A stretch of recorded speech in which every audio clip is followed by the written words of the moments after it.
E aí, gente, tudo bem? Sejam bem-vindos a mais um vídeo do Parabólica. Eu sou o Pedro Renó, professor de História. Hoje é quarta-feira livre para falar de um assunto bem sério para quem aí está estudando agora nesse ano de 2019. Se você estiver vendo esse vídeo, como eu sempre falo, em 2198, não tem importância. De repente o sistema pode ser muito parecido. Ou não, acho que não vai ser não. Mas enfim, deixa nos comentários se você estiver em 3999, se você veio do futuro. Enquanto tá passando um carro ali, ó, carnaval tá chegando. Gente, as pessoas me perguntam, sempre me perguntam sobre livros, sabe? Ah, que livro que eu posso estudar? Perguntam isso tanto em aulas presenciais, quanto aqui no YouTube mesmo. A que livro que eu posso utilizar para poder estudar esse conteúdo todo de história? É uma questão que não é fácil de se responder quando a gente pensa em livros. Eu vou falar por quê. Muitos livros, se você quiser mesmo aprofundar em conteúdo, muitos livros são muito densos para ler. Não estou falando que vocês não consigam ler, não é isso, tá? Amor de Anubis. É o tempo, é por uma questão de tempo. Então, por exemplo, se você quiser estudar, por exemplo, nazismo, você pega lá o Richard Evans, aí você tem 3 volumes gigantescos. Será que a gente vai ter tempo para poder estudar os 3 volumes durante o ano? Mas um livro para Brasil Colônia, para Brasil Império, para Brasil específico de Segundo Reinado. Será que a gente consegue? Porque não é fácil, é muito difícil. Apesar da gente ter um ano todo, eu estou fazendo esse vídeo agora no começo de fevereiro, começo do ano letivo, mas será que a gente tem tempo para tudo isso, sendo que a gente não pode estudar só história, a gente tem que estudar filosofia, sociologia, a gente tem que estudar outras matérias das ciências da natureza, das linguagens também? Então, é uma dúvida que sempre me fazem, né, que tentam tirar comigo, qual livro estudar. E eu sempre penso que às vezes a gente até acha livros que são importantes, que passam pelos 3 momentos, dando um exemplo da história do Brasil. Brasil, colônia, Império e República, como eu já falei aqui mais de 1000 vezes, que é um livro que para mim é o grande em história do Brasil, que é o História Econômica do Brasil, do Caio Prado Júnior, que tem uma visão econômica. Eu tenho aqui que eu estou lendo, que eu comprei recentemente, vou dar um exemplo aqui para vocês, que é o Formação... Opa, caiu coisa ali, ó. O Formação do Brasil Contemporâneo, também do Caio Prado Júnior. Eu estou lendo ele, mas eu estou lendo junto com outros livros, depois eu arrumo isso aqui. Tem um que eu posso citar também, que é o Boris Fausto, por exemplo, que não é um historiador que eu gosto muito, tá? Mas que ele, de fato, ele tem um compromisso com fontes. O Boris Fausto, eu não gosto muito da leitura dele, é isso que eu quero falar para vocês. Mas eu respeito muito, mas o Boris Fausto tem aquele História Concisa do Brasil, você tem vários volumes de História do Brasil, que são livros grandes também, mas será que são importantes, são interessantes, que são conteúdos que você acha de forma geral, mas que são feitos por historiadores, que estudam, que têm fontes, pesquisas acadêmicas sérias. Mas será que a gente consegue, sabe, ler tudo isso sem contar o preço que a gente paga? Pois é, às vezes você pode comprar um livro, você pode adquirir um livro na biblioteca de um tema que você tem mais carência, isso é absolutamente normal. Só que o que de fato eu indico quando a gente não dispõe de tanto tempo é que a gente às vezes procure apostilas feitas por cursinhos que produzem o seu próprio material, mas eles deixam à venda o material, né? E que tem um compromisso, inclusive, com uma bibliografia em história. Estou falando no caso de história, mas que tem um compromisso com uma bibliografia em história.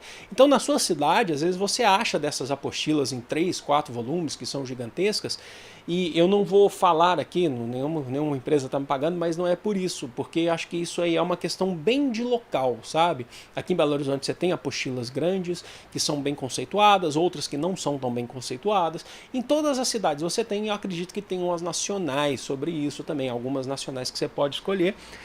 Então, eu acho que uma das saídas é a gente procurar por essas apostilas, e em temas que a gente acaba tendo mais dificuldade, a gente pode sim procurar outras fontes, a gente pode sim procurar livros para poder estudar. Por que eu estou falando isso? Porque geralmente essas apostilas, elas são mais voltadas para o vestibular mesmo, para o Enem, para a FUVEST, para o Unesp, Federal do Rio Grande do Sul, Bahia, Maranhão. Eu vou falar todas as universidades aqui, né? Goiás, um abraço a todo o povo do Brasil, mas é de fato. Então a gente tem que procurar, a dica que eu dou é que algumas dessas bem mais robustas, elas não são baratas, elas acabam sendo caras. caras, mas elas ficariam bem mais baratas do que se a gente fosse comprar um livro para cada conteúdo de história, sabe? Então, a dica que eu dou é que vocês pesquisem sobre isso, se vocês estão dispostos a gastar um dinheiro, mas para poder estudar, um dinheiro que você gasta, mas que você vai ter elas durante o ano inteiro para poder estudar, sabe? Que eu acho isso muito importante para a gente ter um material também, não seguir só, por exemplo, uma aula, mas ter um material, de repente tirar dúvidas aqui comigo e tal. Mas assim, não estou falando que você não deve ler o livro. Não é isso, mas é por uma questão de tempo. De repente a gente tem que focar o nosso conteúdo, mas para o que já está propondo para você fazer o vestibular. Essas apostilas, elas são assim. Existem apostilas que não são tão boas, existem apostilas que são péssimas.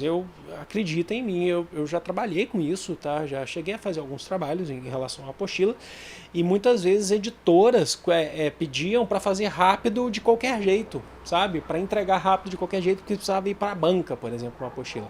Então a gente tem que fazer dar uma boa pesquisada, tenho certeza que na cidade de vocês tem, procurar em sites que de repente entregam, você encomenda, né? Você chega por correio, sei lá o que é uma boa saída para poder ter o conteúdo. E lembrando, o que você não lembra mais, o que você quer aprofundar, aí sim você procura uns livros mais específicos, até mesmo porque se você às vezes não quer fazer vestibular, você quer só buscar conhecimentos, sem ser focado no vestibular, eu acho que aí o livro é sempre a melhor opção. Livro é melhor do que qualquer outra coisa, mas a gente tem que focar também em vestibulares, certo?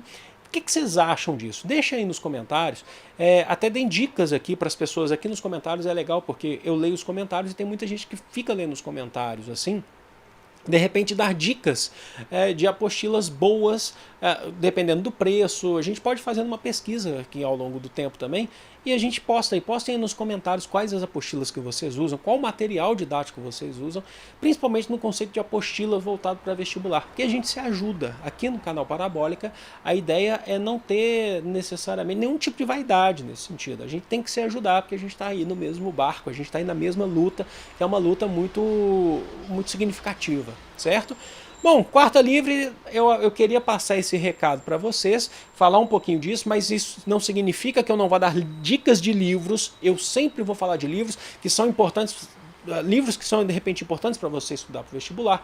Por exemplo, Maquiavel é legal você ler O Príncipe, porque é uma leitura mais rápida, não é tão simples, é mais complexa, na minha opinião, mas é interessante que a gente tenha uma leitura de Maquiavel, se a gente ouve falar tanto e é tão cobrado. Então nem tudo a gente também não tem que sair fugindo do livro, sabe? Mas enfim, eu vou ficando por aqui, foi um grande prazer, grande beijo, gente. Fui!